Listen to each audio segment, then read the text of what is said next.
আজকের ভিডিওতে আমরা কথা বলবো এক অসাধারণ কামব্যাক, এক ঐতিহাসিক রান তাড়া করা এবং এক ব্যাটারের জবাবি ইনিংস নিয়ে, যার নাম সঞ্জু স্যামসন। ইডেন গার্ডেনে তার বিধ্বংসী ইনিংস দিয়ে ভারতকে সেই ফাইনালে তুলে দিল আর ভেঙে দিল বহু বছরের রেকর্ড। চলুন শুরু করা যাক আজকের ভিডিওটি। টি-20 বিশ্বকাপে রান তাড়া করতে নেমে ভারতের হয়ে সব থেকে বেশি রান করেছিল বিরাট কোহলি, পাকিস্তানের বিরুদ্ধে করেছিল 82, কিন্তু ইডেনে সেই রেকর্ড ভেঙে দিল সঞ্জু স্যামসন। 50 বলে 97 রান, 12টি চার এবং 8টি ছক্কা। শেষ ওভারের প্রথম 2 বলে ছক্কা এবং 4 মেরে ম্যাচ শেষ করে। এ যেন সিনেমার চিত্রনাট্য।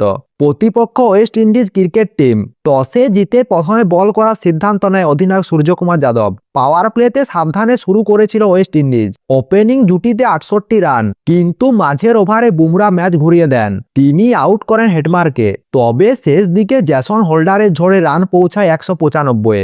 196 রানের লক্ষ্য। টি-20 বিশ্বকাপের মতো বড় মঞ্চে বিশাল চাপ। ভারতের শুরুটা কেমন ছিল? খুব ভালো না। অভিষেক শর্মা 11 বলে 10 রান, ঈশান কিষান 6 বলে 10 রান, পাওয়ার প্লেতে 2 উইকেটে 53 রান। 4 নম্বরে নেমে সূর্যকুমারও বড় রান করতে পারল না।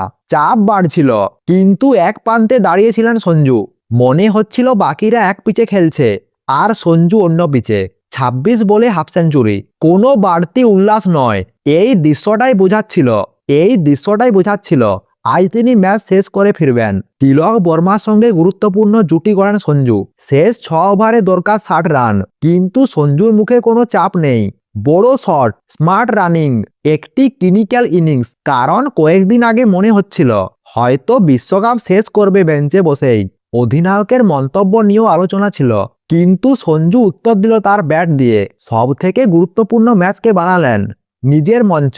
196 রান তাড়া করে জয়। টি-20 বিশ্বকাপে ভারতের সর্বোচ্চ রান তাড়া। এর আগে 2014 সালে দক্ষিণ আফ্রিকার বিরুদ্ধে 173 রান করেছিল ভারত। 12 বছর পর সেই নজির ভাঙল। আরও এক বিশাল দিক দিয়ে বদলা। 2016 সালে মুম্বাই ওয়াংখেড়ে স্টেডিয়ামে ওয়েস্ট ইন্ডিজ ভারতের বিরুদ্ধে 192 রান তাড়া করে জিতেছিল।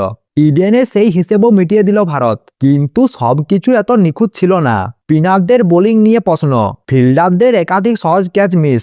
অভিষেক শর্মার ফর্ম। সেমিফাইনালে প্রতিপক্ষ ইংল্যান্ড ক্রিকেট টিম ওয়াংখেড়ে স্টেডিয়ামে কঠিন লড়াই অপেক্ষা করছে। সঞ্জু 3 রানের জন্য সদর হাতছাড়া, কিন্তু কোনো হতাশ নয়। পিচে হাঁটু গেড়ে বসে ঈশ্বরকে ধন্যবাদ, হাত জোড় করে প্রণাম। তারপর শান্ত হয়ে মাঠ ছাড়েন। সাজঘরে তখন উল্লাস। এটাই বড় খেলোয়াড়দের লক্ষণ। এই ইনিংস শুধু 97 রান নয়, এটা আত্মবিশ্বাসের গল্প। এটা প্রত্যাবর্তনের গল্প। এটা সুযোগ পেলে কিভাবে কাজে লাগাতে হয় তার পাঠ। সঞ্জু বুঝিয়ে দিলেন, ফর্ম সাময়িক, ক্লাস চিরস্থায়ী।